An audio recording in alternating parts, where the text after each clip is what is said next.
দর্শক দেখাচ্ছিলাম যে তারেক রহমানের সংবর্ধনায় অংশ নিতে ট্রেনে করে হাজার হাজার মানুষ কিন্তু তারা আসছেন এবং ৩০০ ফিটে তারেক রহমানকে যেখানে সংবর্ধনা দেওয়া হবে সেই সংবর্ধনায় জন্য কিন্তু দেশের বিভিন্ন জায়গা থেকে বেশ কয়েকটি বিশেষ ট্রেন আসছে। সেই বিশেষ ট্রেনে করে কিন্তু যাত্রীরা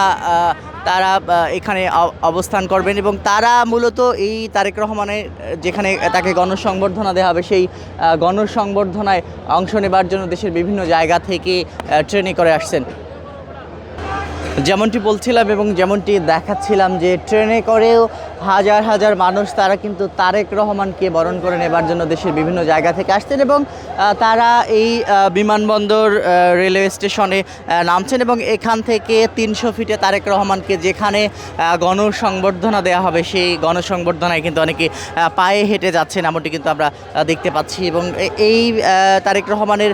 দীর্ঘ ১৭ বছরের নির্বাসিত জীবন শেষে তিনি যে দেশে ফিরছেন সেই দেশে ফেরাকে কেন্দ্র করে বিএনপির নেতাকর্মীদের মধ্যে আমরা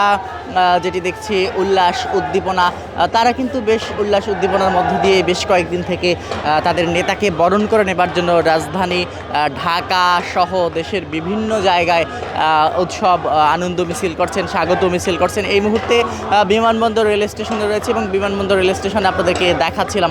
এখানকার পরিস্থিতি। রেলে করে কিন্তু হাজার হাজার মানুষ তারা আসছেন এবং রেলে করে তারা এই তারেক রহমানের গণসংবর্ধনায় অংশ নেবার জন্য কিন্তু দেশের বিভিন্ন জায়গা থেকে আসছেন তেমনটি কিন্তু আমরা দেখতে পাচ্ছি।